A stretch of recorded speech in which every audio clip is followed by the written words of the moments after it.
그림책을 읽어달라 졸라대던 아이들이 왜 초등학교에만 가면 책을 싫어하게 될까요? 그림책이라면 밤낮을 가리지 않고 즐겨 읽던 아이들도 읽기 책으로 넘어가면서 책을 멀리하는 현상이 해가 갈수록 심해지고 있습니다. 책을 만드는 사람으로서 슬픈 마음을 달랠 길이 없는데요. 마냥 슬퍼할 수만은 없겠죠. 이런 현실을 타개해보자. 술술이 책방은 이렇게 시작되었습니다. 아이들이 해가 갈수록 책을 멀리하게 되는 원인은 여러 가지가 있지만 저희는 책의 형태와 내용에 집중하였습니다. 초등학교 입학 시기에 만나는 책들은 상대적으로 그림이 적고 글이 많습니다. 갑자기 글이 많은 책을 만나면 더러 겁을 먹고 책을 덮어버리는 경우가 많다고 합니다. 그래서 저희는 그림책과 읽기책 그 사이에 있는 책을 만들기로 했습니다. 가뜩이나 그림이 줄어서 읽기 싫은데 공부와 관련된 내용이라면 더더욱 읽기 싫겠죠. 이 시기 아이들에게는 유튜브 영상이나 만화 말고는 즐길 거리가 없는 게 사실입니다. 그래서 저희는 아이들이 깊이 공감하며 읽을 수 있는 재미난 이야기책을 만들기로 했습니다. 재미난 이야기책이라니 신사업기획단 개발진 모두 기쁜 마음으로 기획회의를 시작했습니다. 이렇게 재미난 기획회의가 있었던가요? 저희는 어린 시절로 돌아가 각자 겪었던 이야기를 공유하며 더없이 기쁜 날들을 보냈습니다. 신나게 쏟아냈던 이야기들은 회의를 거듭하며 세상 어디에도 없는 재미난 스토리라인으로 안착했고 여러 작가님들의 훌륭한 필력 덕분에 아이들이 술술 읽을 수 있는 멋진 이야기로 탄생하였습니다. 그리하여 전집 이름도 술술이 책방이 되었죠. 그런데 맙소사 판면에 앉혀보니 다른 이야기책과 차별성이 없어 보였습니다.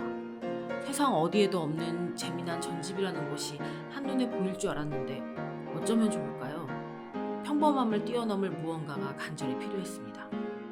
저희는 술술이 책방 작업을 잠시 중단하고 리서치에 들어갔습니다. 온갖 읽기 교육 논문을 독파하던 그때 청주교대 엄은 교수님의 논문을 발견하게 되죠. 그것은 바로 문해력. 개발자들 사이에서도 한동안 책을 읽지 않으면 문해력이 떨어졌다라는 이야기를 종종 하는데요. 그럴 때 소설책을 급히 읽습니다. 문해력을 회복하기 위한 긴급 수혈인 셈이죠. 문해력 성장의 이야기책만큼 좋은 건 단연코 없습니다. 다시 말해 술술이 책방만큼 문해력 성장에 좋은 책은 없다는 얘기죠. 초등학교 선생님들께 자문을 구하고 여러 논문을 독파한 끝에 문해력 성장의 핵심은 소리내어 읽기라는 결론에 도달했습니다. 그런데 이걸 책에서 어떻게 구현할 수 있을까요? 책을 읽는 건 독자의 몫인데 말이죠. 고민하던 그때 퇴근한 개발자는 아이가 세이펜으로 녹음하는 장면을 목격합니다.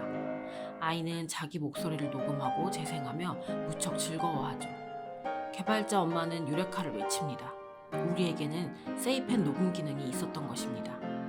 세이렉 스티커를 본문에 붙이고 그 부분을 읽고 녹음한 다음 다시 들으면 문해력 성장의 핵심 소리내어 읽기를 아이 혼자서도 얼마든지 해낼 수 있습니다.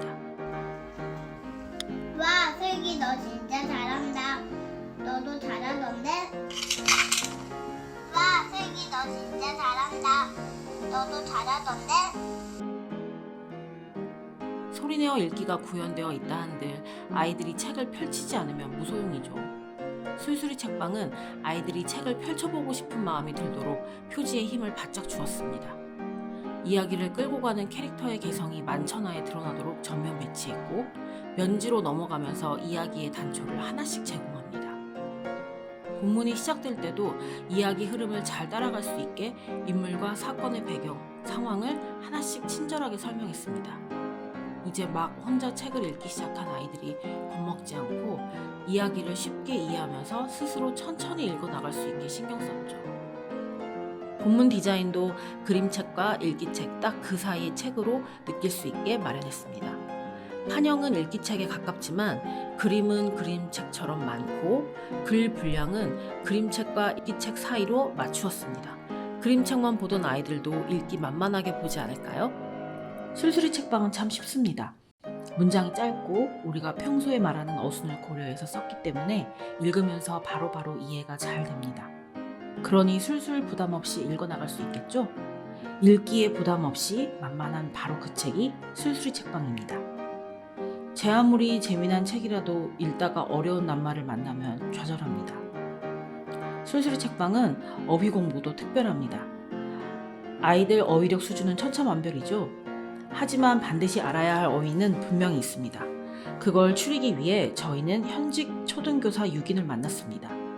선생님들께 초등 저학년이 꼭 알아야 하는 낱말, 모르면 수업에 지장을 초래할 낱말을 선정해 주십사 부탁드렸고, 그 결과물을 본문에 의도적으로 넣었습니다. 본문에서 만난 낯선 낱말은 건말부록에서 풀이하고 그 낱말이 들어간 짧은 문장을 써보도록 했습니다. 술술이 책방은 제가 지금껏 만든 책 가운데 가장 즐겁게 만든 책입니다. 저뿐만 아니라 함께 술술이 책방을 만든 신사업 기획단, 그리고 디자이너, 글 그림 작가님들 모두 초등학교 입학 무렵으로 돌아가 신나고 재미있게 작업했습니다. 이 책을 읽을 어린이들이 눈부시게 아름답고 행복한 날들을 보내기를 바라는 마음을 술술이 책방에 담았습니다. 저희의 바람이 우리의 아이들에게 전해지기를 바랍니다. 감사합니다.